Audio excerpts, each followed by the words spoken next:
Hello friends, welcome to my channel study with Shreya. आज हम लोग चैप्टर 20 ईर्ष्या तू ना गई मेरे मन से चैप्टर का पूरा सोल्यूशन करने वाले हैं। तो चलिए आज की इस वीडियो को स्टार्ट करते हैं। हमारा जो चैप्टर है इसमें जो हमें फर्स्ट क्वेश्चन पूछा गया है वो है, नीचे दिए गए वाक्यों को ध्यान से पढ़िए तथा उनसे प्रकट होने वाले उचित स्थान या भाव पर सही का निशान लगाइए। तो यहाँ पर हमें सही का निशान लगाना है, जो भी हमें मतलब वाक्य हमें पढ़ना है और सही का निशान लगाना है कि हमें क्या हो रहा है, उसमें हमें क्या पता चल रहा है, हमें क्या हो रहा है, मतलब आश्चर्य हो रही है, चिंता, प्रश्न, इच्छा, मतलब कुछ भी हमें जो सही होगा वो उस पर टिक लगाना है। तो सबसे फर्स्ट जो हमारा क्वेश्चन है वो है, वह अपनी तुलना दूसरों से करता है। तो इसका आंसर हो जाएगा चिंता।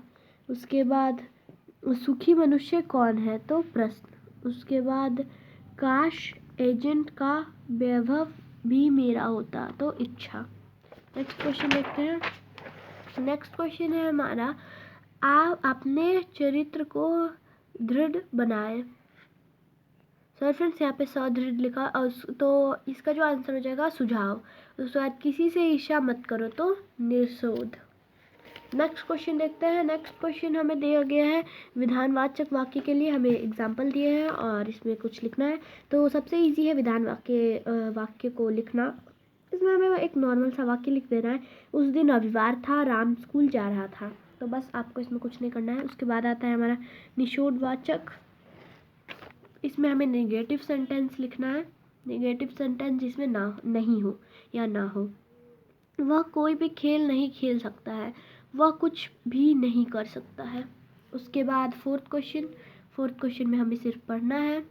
फिफ्थ क्वेश्चन को हमें पढ़ना है, उसके बाद यहाँ पर नीचे लिखना भी है। अब आप प्रश्नवाचक वाक्य के 2 उदाहरण लिखिए। तो तुम क्या कर रही हो, तुम क्या खा रही हो। तो इसमें हमें प्रश्नवाचक के बारे में पूछा गया और प्रश्नवाचक के बारे में आप सभी लोग जानते हैं, तो आपको लिख देना है।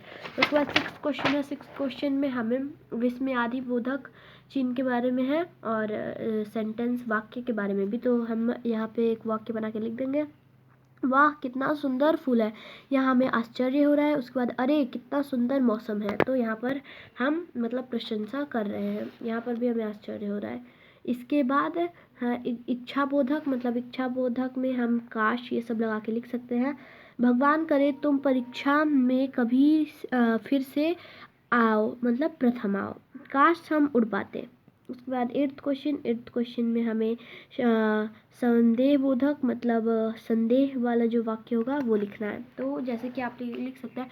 और फ्रेंड्स अगर आप लोगों को ये वाले वाक्य नहीं लिखने हैं तो आप अपने मन से भी कोई भी वाक्य लिख सकते हैं। तो यहाँ पर जो होगा वो होगा, हमें यहाँ पर अब आप संदेह वाक्य के 2 उदाहरण लिखना है। तो आप लोग कुछ भी लिख सकते हैं। मैंने यहाँ पर ये लिखा है, हो सकता है कि उसने तुम्हारी पुस्तक ली हो, शायद कल स्कूल बंद हो।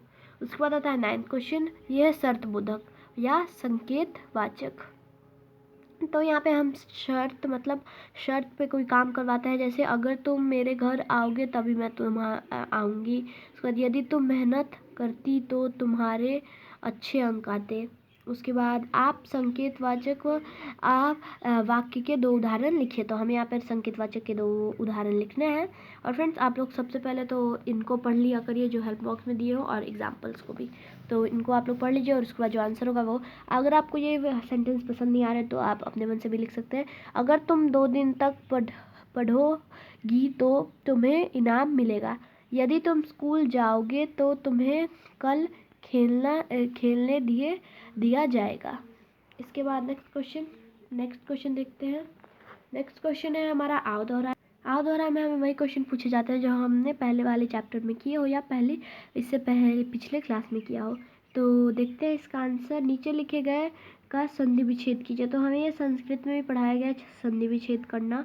तो यहाँ पर सबसे पहले लिखा है सद प्लस वाणी, तो यहाँ पे हो जाएगा सत प्लस वाणी। मैंने यहाँ पे तो इसलिए लिखा है क्योंकि जब भी ये वर्ण वाला है इसको हम बोलते हैं वर्ण संधि। तो वर्ण संधि यहाँ पर नहीं है, यहाँ पर है हमारी व्यंजन संधि। हाँ, क्योंकि यहाँ पर भी 2 व्यंजन है और ब भी व्यंजन है जो प्लस में आ रहा है, तो यहाँ पे 2 मिलके हो जाएगी व्यंजन संधि। और जहाँ पे स्वर हो जैसे आ तो उसको हम बोलेंगे स्वर संधि। तो तो यहाँ पर हमने त इसलिए लिखा है क्योंकि इन दोनों के जब हम इनको मिलाते हैं तो त आवाज़ साउंड आता है। ऐसा ही सेम टू सेम हमें इसमें भी कर देना है, त आधा त, तो भक्त प्लस भगवत प्लस भक्ति, तो भगवत प्लस भक्ति, भगवत प्लस भक्ति। उसके बाद उन्नति, उत प्लस नति। उसके बाद संवाद, सम प्लस वाद। उसके बाद शोषण, शो प्लस अन।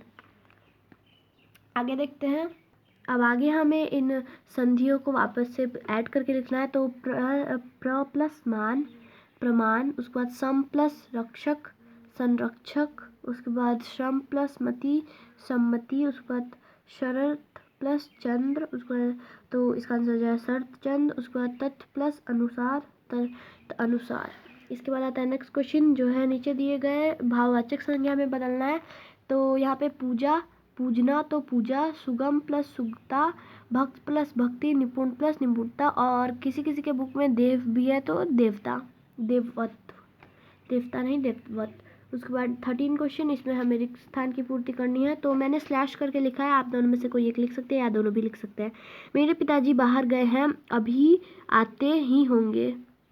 मैं अपना काम खुद करता हूँ या स्वयं करता हूँ। दीवार के ऊपर वह कोई बैठा है, तो आप वह भी लिख सकते हैं, कोई बैठा, कोई भी लिख सकते हैं। उसके बाद रास्ते में कुछ खा लेना, जैसा करोगे वैसा भरोगे।